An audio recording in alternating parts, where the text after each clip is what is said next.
everybody. Sorry it's been a while. I was arrested. Turns out blowing up a Regal is illegal. Thankfully no one was hurt, but I had to spend a couple weeks in a horrible prison. Florida. I had to take a couple weeks to recoup. Awful memories. Anyway, Dinosaurs.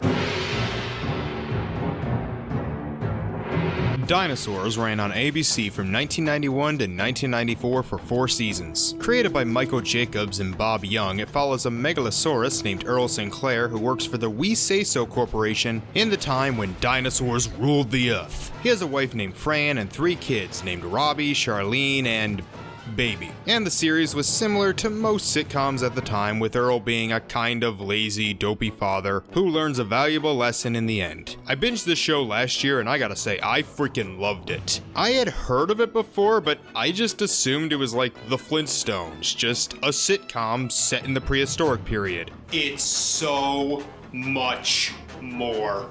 This show is radical. Like, there were shows back then that talked about heavy social issues, but rarely for families. They usually stuck to more personal drama, but this show has episodes that deal with sexual harassment, xenophobia, homophobia, sex, climate change, body image issues, even freaking eugenics. And while doing all of that, it still managed to be funny and created a likable cast with some fantastic puppet work. This show is great, but like most shows made back then, it does have some elements that didn't age well. One episode features Charlene being pursued by a much older man, and the only problem the characters and episode seem to have with it is that he's an LVM scrote and not an adult, while Charlene is 15, and another basically says fuck doctors and go for alternative medicine. But these just had a few bad elements. There is one episode from season 2 that I can say was fully bad.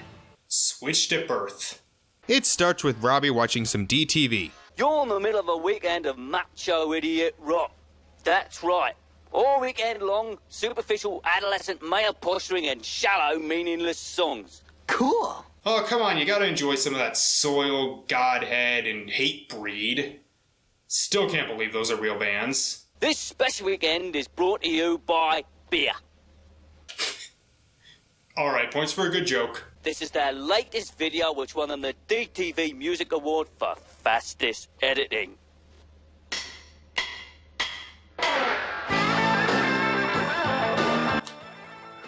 Still not as bad as that Austin Mahone song.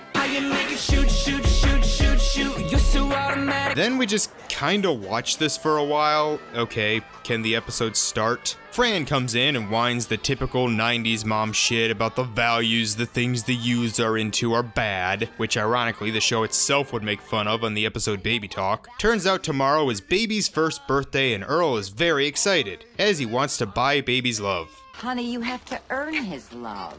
God, that could take years. I'm his daddy.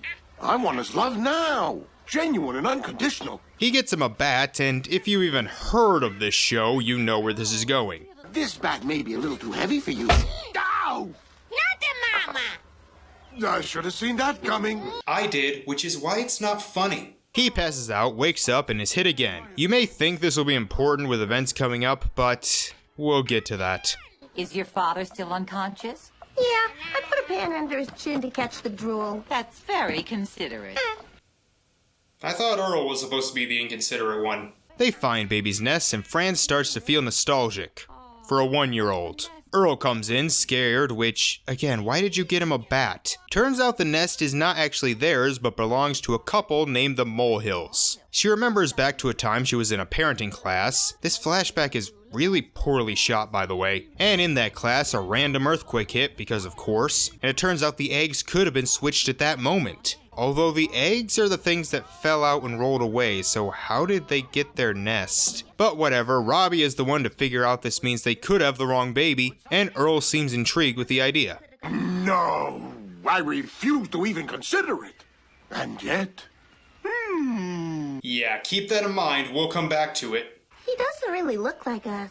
Yeah, he's pink. None of us is pink. Isn't that kind of weird? Yeah, but you're all 4 different dinosaurs from 2 different eras. I'm not sure how dinosaur genetics work, but I'm willing to buy 2 greens can make a pink. Earl, obviously excited about the possibility of having a different child, suggests they call the molehills. Earl, you're not looking forward to this, are you? No, dear. It's merely a brave facade. On the inside, I'm full of despair.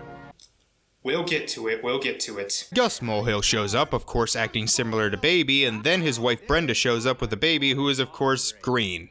He looks like a frog. Gus takes a liking to Baby, while Earl takes a liking to other Baby. You're not gonna hit me? Dear me, no, I just thought you might enjoy a beverage. It's quite refreshing. So either genetics really do beat the shit out of socialization, or these kids are getting some bad influences. Is it that DTV? Both dads believe that the babies were switched and decide to take the other, but Fran isn't having any of it. I know it's upsetting to lose your child, but... Well, have you seen the one we're getting? And I think I can finally bring this up. This episode aired a little bit into Season 2. Do you know what the first episode of Season 2 was? The Golden Child. In that episode, Baby grows a horn and becomes a sort of celebrity. Near the end, some ancient dinos say they want to take the baby to become king, and Earl actually starts to miss the little guy, even having Robbie hit him in the head just to remember him. Again, that aired before this one. This not only makes Earl look incredibly selfish and mean, but stupid, which, okay, fair, that's all part of his character, but he's not likably selfish or stupid here. It just makes him look like he can't remember more than a day ago. They go to a lab to get some DNA testing that involves electrocuting the babies. The episode has its moments. And it turns out Green Baby belongs to the Sinclairs and Pink Baby belongs to the Molehills. So they take Green Baby, named Aubrey, home, and while Earl is adjusting, the rest of the family doesn't like him very much as he's basically a walking medical condition. Fran even starts breaking down, possibly even considering either suicide or murder. Here you go, Mom. I want the knife. Give me the knife. Boy, that escalated quickly. Brenda comes over wanting Aubrey back. He spit up all over the carpet What toddler hasn't? after eating a cat. Oh, so he takes after his Uncle Alf. The dads, of course, don't want to give up the babies because dads be selfish and stupid. Stop it!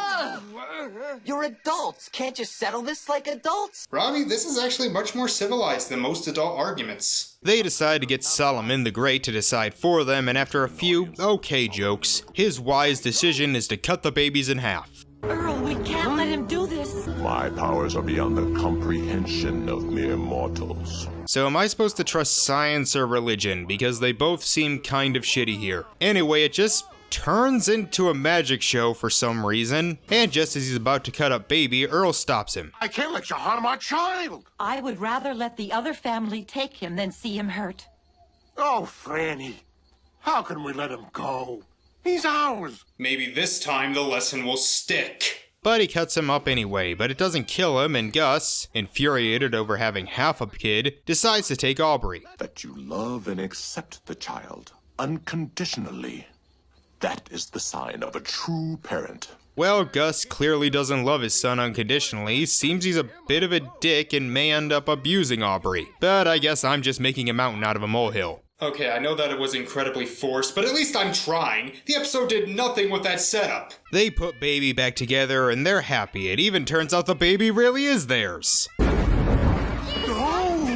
There was a mix-up at the lab. My findings are entirely incorrect. I apologize. Completely. So with all the wacky shenanigans that have been happening, I'm sure you're thinking what I was thinking.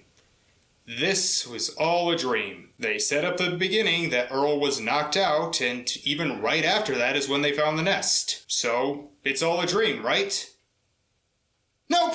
That's the end. They laugh it off and it ends. So I guess all that actually happened. The baby getting cut in half, the doctor coming in at the last second, the fact that they nearly mixed up the eggs during a random earthquake. I would be madder, but I did say I would rather have Starship Tipton stick with its stupid story than just have it all be made up. This episode stuck to its stupid story, so props. Hey, friend. Isn't it wonderful that we live in such a modern age? Oh, yes. This episode doesn't even feel done.